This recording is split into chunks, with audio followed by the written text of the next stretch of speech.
Hello guys, hello, this is for Cancer. Cancer, welcome dito sa aking channel, Kapalaran 888. Welcome. Tingnan natin, Cancer, kanang messages, vibration, gabay, energy para sa inyong lahat. Okay. Cancer. Please comment down below if you resonated, guys. And this is timeless. Kung kailan man to nangyari or mangyayari. So, just prepare yourself.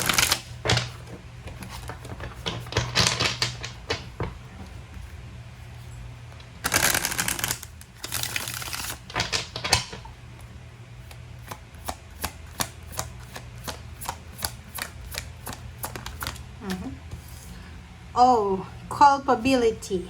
Naka, blaming to. Brave. Oh, yun. Sa nakikita ko sa'yo dito, you're blaming someone eh. Cancer? Ikaw ba yan? Marami kang gustong mangyari sa buhay mo. Marami kang plano sa buhay mo. Marami kang gustong gawin sa buhay mo. Ang problema lang dito, yung baga, marami kang gustong i-manifest. Gusto mong i-manifest. Anong tawag dyan? Marami kang ina-affirm. Marami kang gustong gawin. But the problem is, siguro kulang ka sa accountability. Diba? Parang ganun. May mga ginagawa ka sigurong desisyon na posibleng sinisisi mo yung ibang tao. May ginagawa ka ata na actions na sinisisi mo yung feeling victim. Okay? Same with the Scorpio. Panoorin mo yung Scorpio, baka makaresonate ka doon, Cancer. So, nakikita ko sa'yo dito, kailangan mo ng balanse. This is number 6. Kailangan mo ng balanse. Iwasan natin, Cancer, yung sisihin kung sino yung mga tao sa paligid natin. We need to take responsibility and accountability sa mga decision making natin. Okay? Alam nyo sa buhay, alam nyo yung ganito yon, yung mga mayayaman na mga business person, diba? Yung mga mayayaman na yan, sila yung mga tao na gumagawa sila ng desisyon, and yung desisyon na ginagawa nila, wala silang ibang sisisihin kundi sarili nila. Mag-fail man yan or mag-succeed yan, yung honor and glory and blame sa kanila yon, diba? Parang ganun. So ikaw, sinasabi ng baraha, iwasan mo to. Kailangan mong baguhin mo yung mindset mo, kailangan mong baguhin yung isip mo or yung habits mo na pag may mga bagay na hindi pumapabor sa'yo, sinisisi mo yung ibang tao. Okay? Marami kang pangarap, marami kang gustong mangyari sa buhay mo, marami kang minamanifest, tinatrabaho, and sinasabi ng bara sa'yo dito, siguro mali yung strategy mo. May mga strategy ka siguro na mali. Walang mali sa pangangarap, guys. Walang mali sa pangangarap.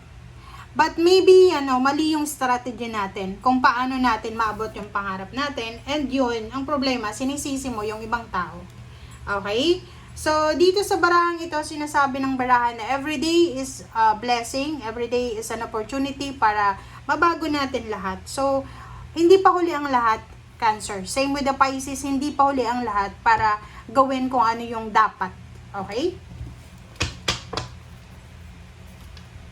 Yun naman talaga. Kailangan natin gawin yung dapat.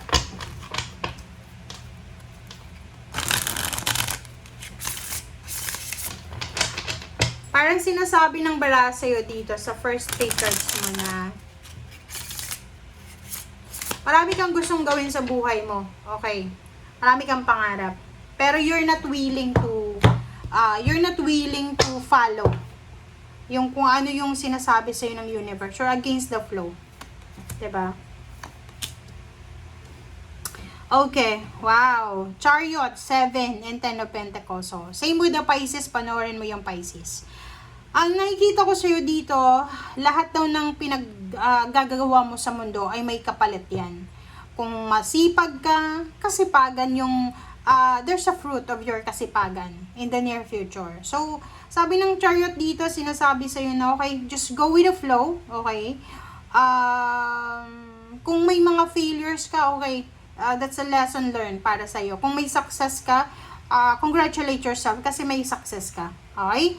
So, dito sa barahang ito, sinasabi na there's a good future coming para sa'yo. So, wala kang dapat na panghinayangan sa mga efforts, sa mga ginawa mo sa past mo. Okay? There's a lump sum of money coming. So, ang nakikita ko sa'yo kung OFW ka, Cancer, siguradong maraming pera yung makukuha mo in the near future.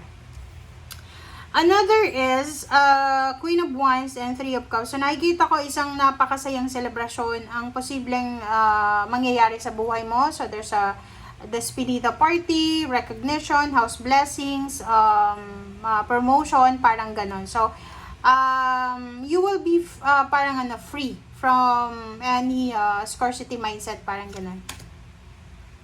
Judgment, 'di ba? So isang decision daw.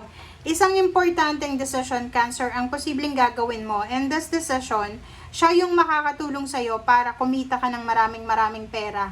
Ang unang nakikita kong possibility dito, Cancer, is yung umalis ka sa kung nasaan ka man sa ngayon.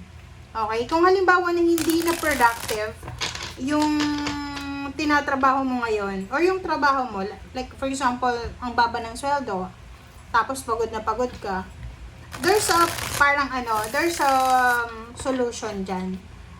Maghanap ka ng lugar na kung saan pareho lang naman yung efforts na ginagawa mo sa ngayon, pero doble yung kikitain mo. Okay? Pwedeng nasa probinsya ka, nasa Pilipinas ka. So, it's time na para pumunta ka sa lugar na doon ka talaga, doon talaga yung deserve mo na lugar. Love life. Okay, if you're single, looking for a relationship, sinasabi ng baraha, prepare yourself kasi isang napakabilis na love life ang posibleng madedevelop, magpa-flourish, na posibleng mauwi sa kasal. Alright, so, and then pwedeng pregnancy. Okay, so sa nakikita ko sa'yo dito, there's a Cancer na parang siya, like, napakataas ang pangarap mo sa buhay. Pero, financially mataas yung pangarap mo Gusto mong maging mayaman, milyonarya, parang ganon. So, nakikita ko, kung bata ka pa, nasa below 30 years old, kung yung focus mo is maging mayaman, iset aside mo muna yung love life mo. Kasi once na pinagsabay mo yung trabaho mo at love life, posibleng mabuntis ka, magkaroon ka ng anak, pwedeng ikasal ka, pwedeng tumigil ka sa pagtatrabaho, and then yun, doon matatapos yung pagiging single mo. Okay? Alright. Okay, next naman, Cancer, is nakikita ko sa'yo dito, siguro may mga ex kayo na gustong makipagbalikan sa inyo. May mga taong gustong makipagbalikan sa inyo, or pwedeng ikaw ito. May mga tao ka bang nasaktan? May mga tao kang sinaktan? Na posibleng gusto mong bumalik yung relationship nyo sa bawat isa. So, sabi ng baraha sa'yo dito, nasa kamay mo yon. Kung ano yung gusto mong mangyari sa buhay mo, ikaw ang magdedesisyon. The Chariot and then 8 of Pentacles. So, nakikita ko sa'yo, double Chariot ito, guys. So, sabi ng baraha sa'yo, kung gusto mo talagang maging maganda ang buhay mo sa susunod na mga dekada, like kahit sabihin natin para sa anak mo, sa apo mo, kailangan mong gawin kung ano yung nararapat sa ngayon. Hard work dapat. Okay? Tingnan mo to. Trabaho. Wala tayong maaasahan sa mga lottery na yan, sa mga sugal, sa kung ano pa man. Mga, mga trap yan. Trap para yumaman. So, ang kailangan mo daw is magsipag ka. Kailangan mong magsipag, kailangan magtrabaho, kailangan mong umalis. Kung saan lugar ka man ngayon na natatrap ka. Okay? Kasi minsan, di ba, tulad ng mga Pinoy, bakit maraming OFW? Kasi ang baba ng sweldo sa Pilipinas. So, syempre, kailangan dumiskarte. Ganun lang yun sa'yo. Kung hindi ka kontento sa sweldo mo ngayon, kung nasaan ka man, alis ka. Alis. Punta ka sa lugar na alam mo na yung pagod mo, yung effort mo, ay, kumbaga, tama yung sahod na nare-receive mo. Ganun lang yun. Okay? And sabi ng Brasio dito, kailangan mo ng mag-level up. Kailangan mag-level up. Huwag kang mag-i-stay sa isang lugar. Mapasabihin na natin na business man yan, trabaho, relationship. Mag-level up ka na daw. Cancer. Change. Diba? Change. Chariot. Dalawang chariot mo. Ang chariot kasi kailangan umalis ka. Diba? Dalawa siya. So, kailangan mo umalis. Kailangan mong hanapin kung saan ka nababagay. Okay?